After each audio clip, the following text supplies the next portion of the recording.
Boa noite, minhas amigas, meus amigos. Esse momento na nossa casa foi instituído em defesa da vida. As estatísticas dão conta de que nos domingos, final de tarde, o índice de suicídios cresce assustadoramente. Porque há muita solidão, muito vazio existencial. E o domingo normalmente é um dia em que as pessoas solitárias, depressivas, saem um pouco daquele torvelinho do trabalho, das lides rotineiras, e isto as leva ao encontro de si mesmas.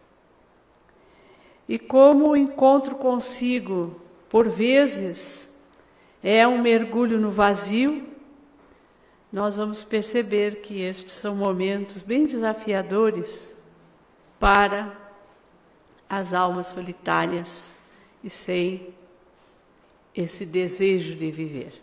E é por isso que hoje, olhando a obra que vai chegar para o nosso Clube do Livro, que de repente já deve estar para ser distribuída, Jornada de Amor, é um resgate até histórico desta obra. Uma obra psicografada por Júlio César Grande Ribeiro, um médium do naipe de um Francisco Cândido Xavier. Vocês vão ler esta obra, vão ver a psicografia, os poemas, os sonetos, ditados por espíritos que foram psicografados por Chico, como Cassimiro Cunha, por exemplo, e vocês vão verificar a semelhança do filtro que deixa ver a grandeza deste médium capixaba, que integrou inclusive a equipe de Cecília Rocha, da nossa Cecília, quando ela começou a implantação do estudo sistematizado da doutrina espírita no Brasil, nas regiões ali do Rio de Janeiro, do Espírito Santo. O Julinho Grande Ribeiro estava na sua equipe. Então, a nossa Federação Espírita, através de um amigo muito querido, que é o Álvaro Crispino, que aqueles que estiveram no congresso conheceram, o Álvaro nos convidou a entrarmos em contato com a Casa Espírita Cristã, que foi o centro fundado por Julinho, e resgatarmos com esta casa estas obras, que na época foram publicadas quase que de forma artesanal. O Álvaro, muito gentilmente, foi buscar num sebo alguns exemplares, são 4 obras. 3 delas nós publicaremos, e a primeira é Jornada de Amor. E lendo Jornada de Amor, encontrei uma mensagem belíssima, exatamente falando sobre a vida. E ele, a cada capítulo, ele começa, faz o prefácio, a abertura do capítulo, com uma frase do Novo Testamento, das cartas do apóstolo Paulo, cartas de Pedro, enfim. E no final encerra sempre com uma mensagem do Evangelho. Um tipo de edição muito semelhante ao que nós adotamos na nossa Federação Espírita, nas nossas obras, valorizando sempre aqueles textos que vêm aclarar, que vêm aplicar as obras básicas da codificação. Então, nesta mensagem Viver, ele começa referindo aquela passagem da carta que Paulo escreveu aos Gálatas, dizendo que ele já não vivia, mas o Cristo vive em mim. Muito profunda essa afirmativa daquela alma tão vigorosa, tão cheia de ímpeto, de energia, que era Paulo de Tarso. A gente verifica, quem lê, quem estuda Paulo e Estevão, vai verificar a mesma fidelidade aos seus ideais, tanto no Paulo de Tarso, perseguidor dos cristãos, quanto no Paulo de Tarso, apóstolo, tanto em Saulo quanto em Paulo. Ele era veemente. Então, ele que vai dizer que o Cristo vive em mim. O Cristo vive em mim. E esta afirmativa, ela é muito importante porque ela revela, em verdade, uma realidade que é nossa.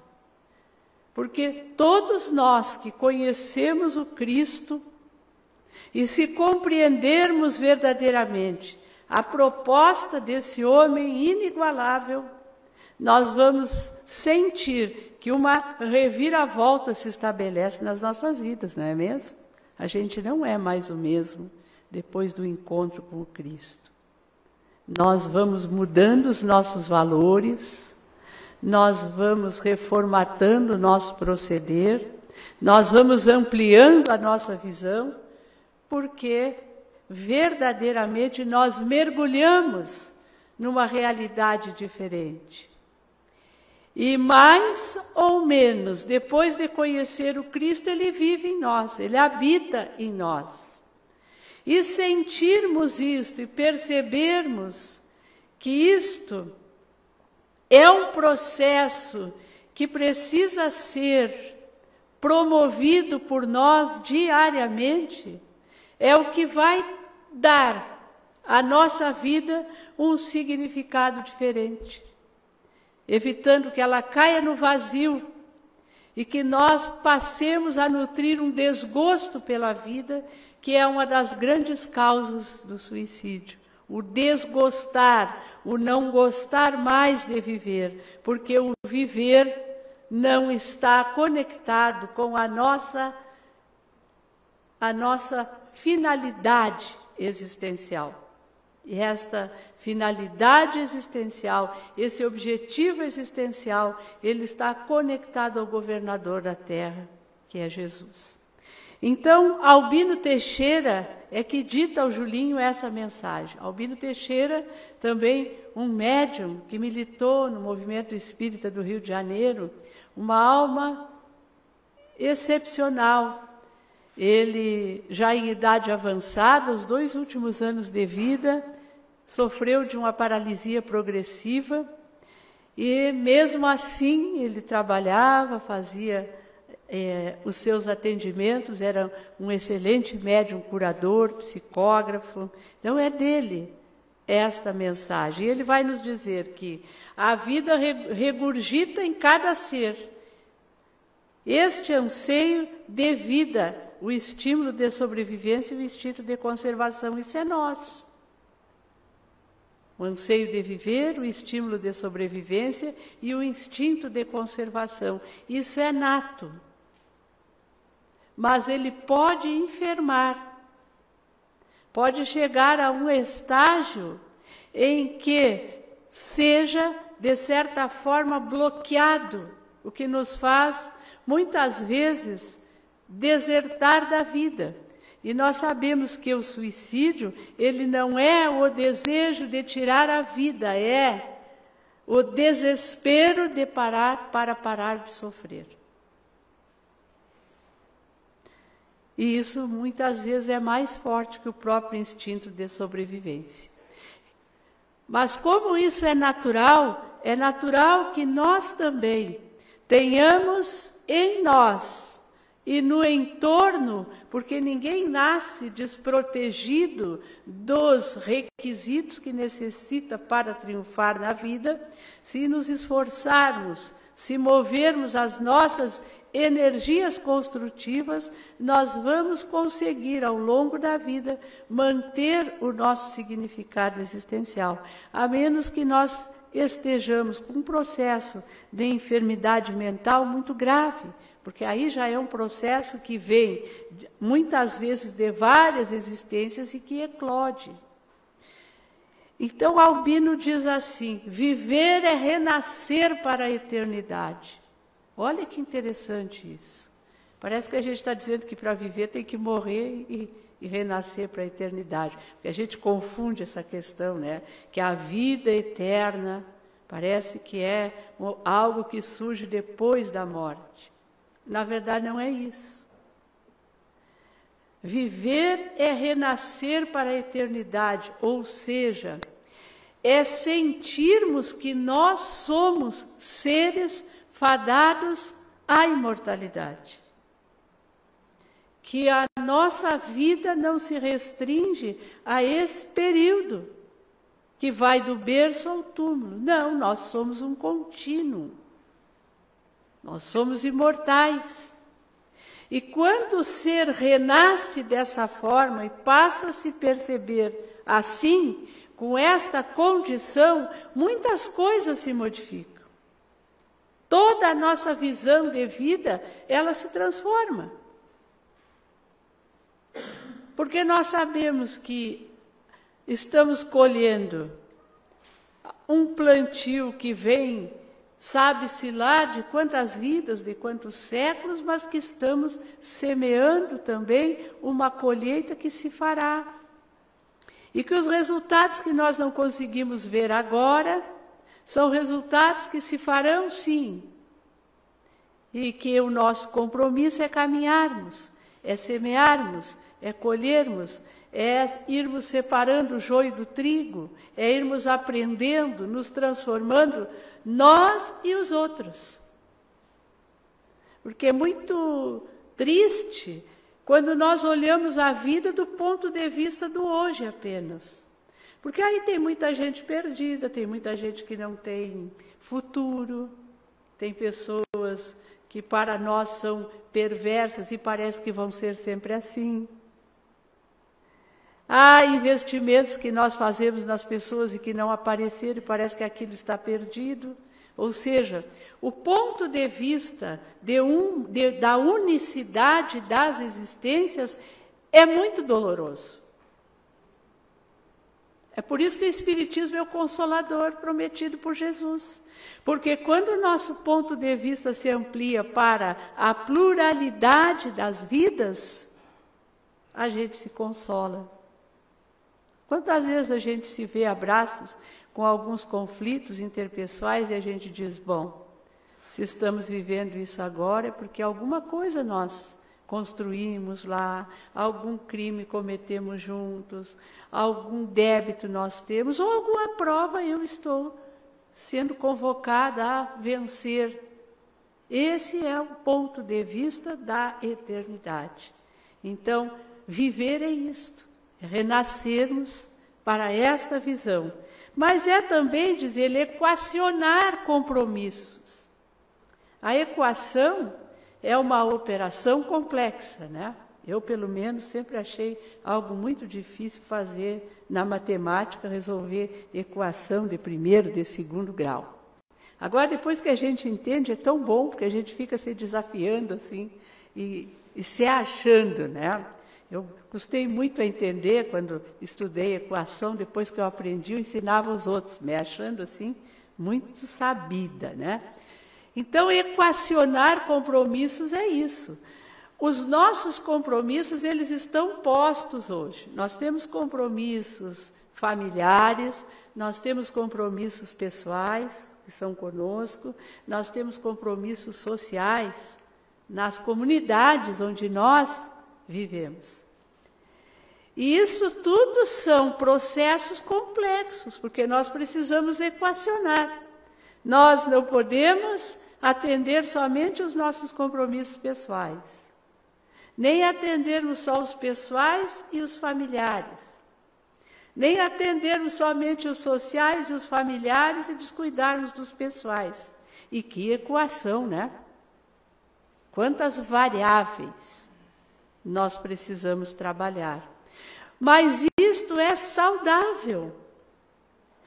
Porque é isso que nos atribui significado, quando a gente consegue equacionar, quando a gente consegue dimensionar adequadamente as nossas lutas no lar, com os nossos desafios interiores, ou as nossas lutas interiores com os desafios na sociedade. porque nós trazemos esses compromissos nessas 3 dimensões. E então, nós precisamos equacioná-los, e isso dá sentido à vida. Viver é atingir novos ciclos evolutivos. Esses são os patamares existenciais. Quando nós estamos passando por algumas crises, e nós, muitas vezes, tendemos a ver apenas a crise. E esquecemos que a crise é um convite ao crescimento. Tanto que, quando nós abordamos as nossas crises de frente, procuramos dar-lhes um tratamento adequado, aprender com elas, e a gente sai da crise e parece que a gente subiu um patamar, né? A gente olha para trás e diz, mas olha, nem era tão difícil assim, não é? Olha como eu saí forte. A gente sai com alguns arranhões, algumas escoriações, mas sai mais forte. Claro que na hora em que nós estamos vivendo essas crises, ninguém gosta, claro que não. Mas quando nós renascemos para a eternidade, como diz Albino Teixeira na primeira frase desta bela mensagem, e o nosso olhar se amplia, quando chega a crise a gente sabe, bom, isso é fim de ciclo. Isso é final de ciclo. Isto são as dores do parto. Está doendo porque vai nascer uma nova vida daí. Então isso é viver. É atravessarmos e atingirmos novos ciclos evolutivos. Quando a gente olha para trás e vê o caminho que percorreu, a gente nem consegue lembrar, às vezes, como nós éramos. Por algum tempo a gente faz catarse. Bah, quando eu cheguei aqui, eu pensava assim. Daqui a pouco a gente nem lembra mais. Às vezes, me contam algumas coisas. Pois é, tu falou isso, uma vez, lembra? Não lembro mais.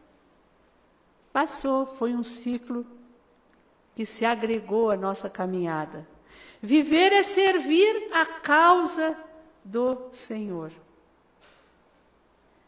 Isso é muito importante. Quando nós nos vemos como um servidor da causa do Senhor da vida. Se a gente acordar todo dia e nos perguntarmos qual é o meu serviço hoje pela causa do Senhor da vida, eu vou ter várias respostas. É fazer do meu filho, da minha filha, do meu neto, um homem de bem. É vencer as minhas dificuldades. É ser um excelente trabalhador, servidor, empregado, patrão. Isso é a causa do Senhor. Porque é Paulo de Tarso que diz na questão 1009 de O Livro dos Espíritos que gravitar para a unidade divina é o objetivo da humanidade. Então, a causa do Senhor é que nós possamos progredir, atingirmos o estágio de perfeição relativa para, assim como Jesus, um dia sermos um com Ele. Então, todas as nossas atividades da vida, elas precisam ter esta dimensão.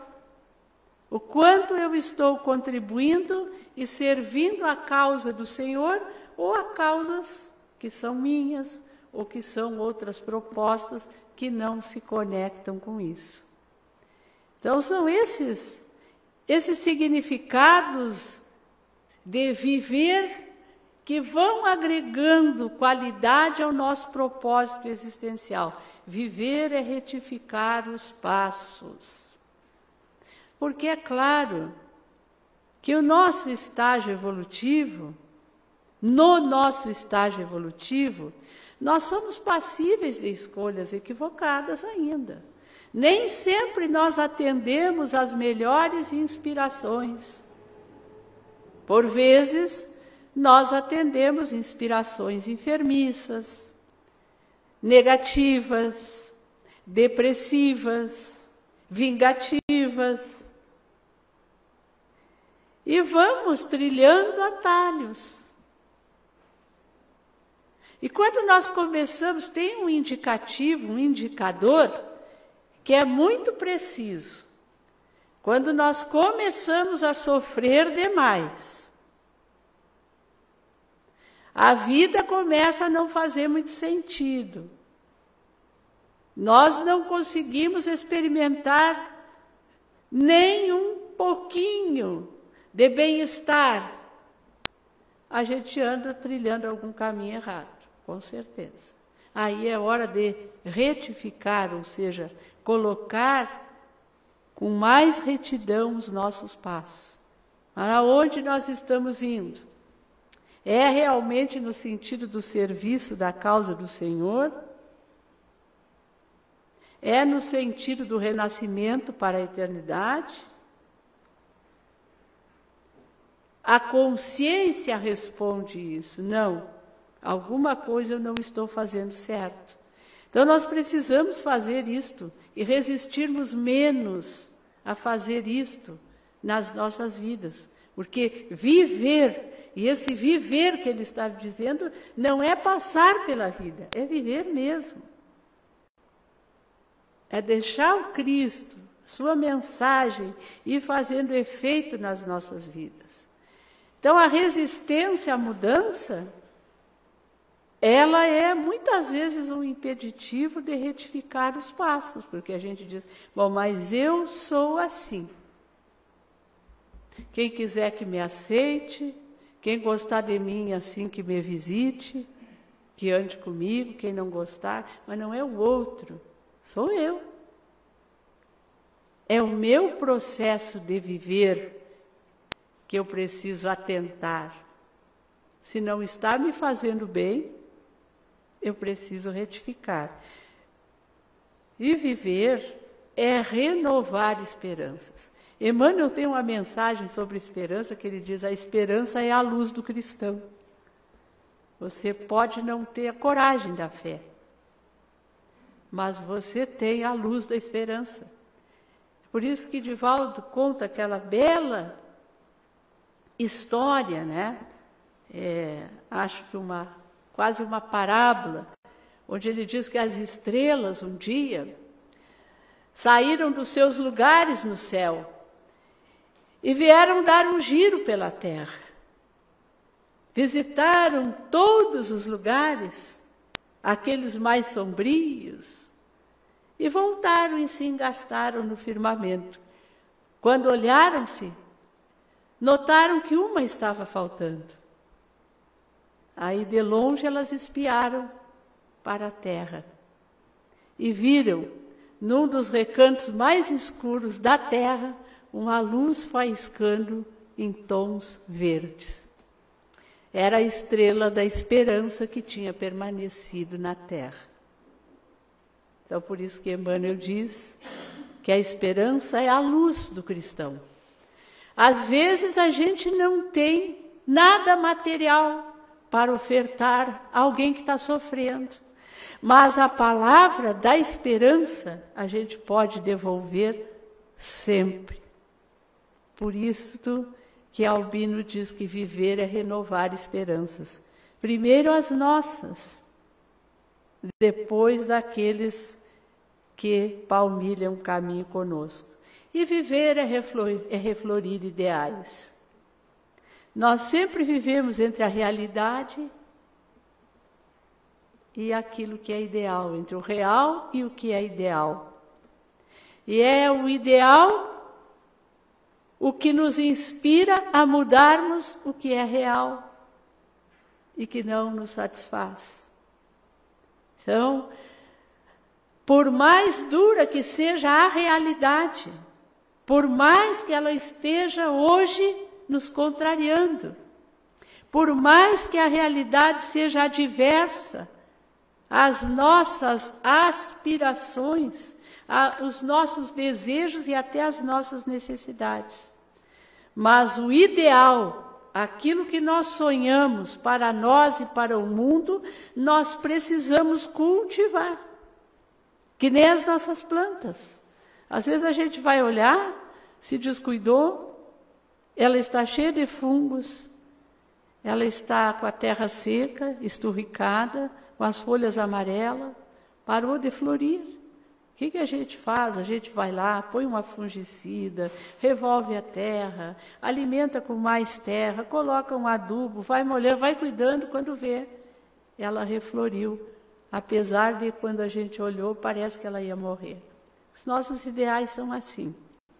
Eles precisam ser cultivados dia a dia. E para o espírita, isso precisa ser uma certeza. Há um processo de evolução em marcha. Sem imediatismo, mas existe. Nós sabemos disso. É um princípio que a doutrina espírita traz, o princípio da evolução, o princípio, a lei do progresso, a perfeição relativa. Então, reflorir ideais é viver, por mais adversa que possa parecer a realidade. E por fim, diz o nosso querido Albino, viver é revivecer no cristianismo. Porque viver no cristianismo nós vivemos há muitos séculos. Já passamos por tantas expressões de religiosidade. E no cristianismo também. Mas revivecer, que é voltar a viver no cristianismo, é um compromisso diário. Porque quem de nós não será desafiado diariamente a adotar outros princípios que contradizem os princípios do Cristo? Perdoa 70 vezes 7. Quantas vezes nós somos convidados a condenar 70 vezes 7? Se alguém pleitear contra vós a túnica, entregueis também o manto. Quantas vezes nós seremos convidados, além de mantermos a nossa túnica e o nosso manto, ainda tomara do outro? Bem-aventurados os pobres de espírito. Quantas vezes nós somos persuadidos de que, na verdade, felizes são os arrogantes?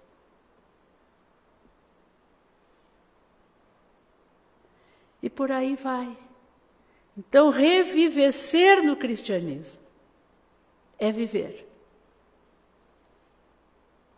E não estão aqui todos os alertas que Albino Teixeira nos traz. Depois vocês vão conferir lá na página 140 desta bela obra. E lembrar todos os dias. Essa é daquelas mensagens da gente copiar, colocar na geladeira, no espelho, na porta do armário, no coração. Para que não se esvazie, em uma época de muito vazio, de muita liquidez nas relações, de muita exacerbação no materialismo, não se esvazie o nosso significado existencial.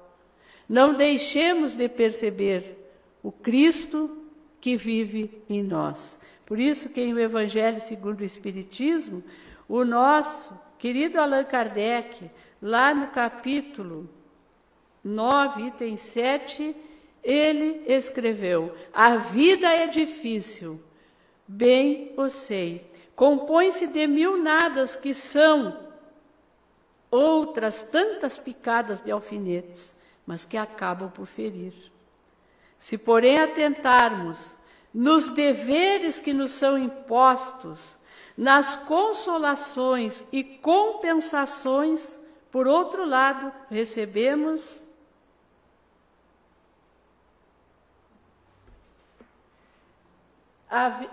havemos de reconhecer que são as bênçãos muito mais numerosas do que as dores. O fardo parece menos pesado quando se olha para o alto do que quando se curva para a terra a fronte. Sabedoria, né? É tudo que a gente precisa ouvir. É tudo que nós precisamos para nos consolarmos. E vem chegando o Natal, e a tarefa que nos cabe para servir a causa do Senhor, ela é bem pequena. Quando a gente assiste esse vídeo, a gente se dá conta que ela é muito pequena.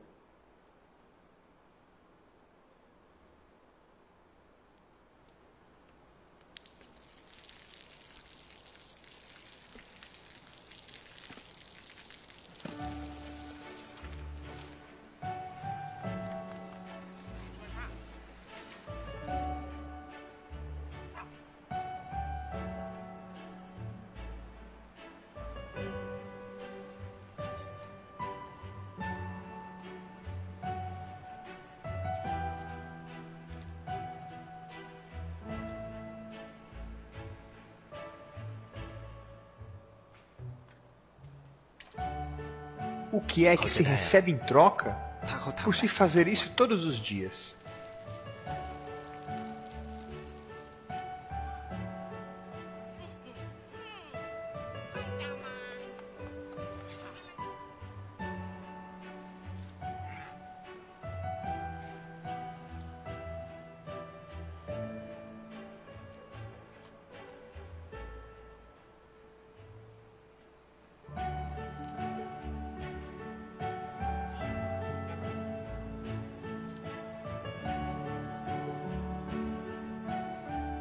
Ele não ganha nada. Nem vai ser mais rico. Não vai aparecer na TV. Vai continuar um desconhecido. E nem um pouco mais famoso.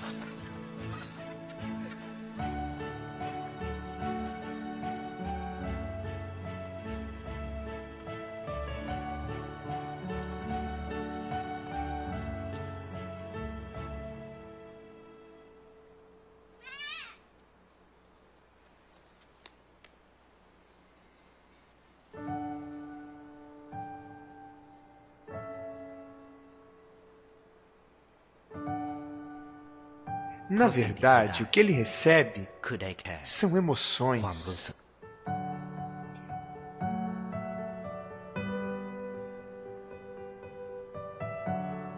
Ele testemunha a felicidade, alcança uma compreensão mais profunda.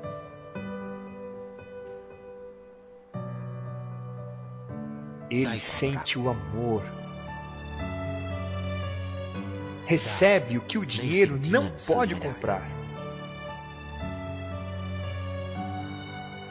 Um mundo mais bonito.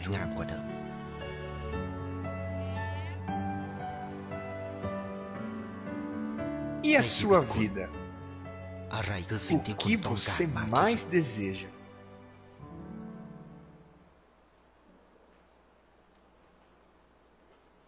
Próximo ao gasofilácio, Jesus enfatiza atento o óbolo da viúva como nobre ensinamento.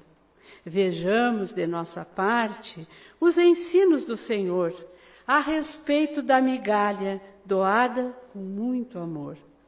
Prato simples que ofereces a alguém com necessidade é mensagem de conforto em nome da caridade.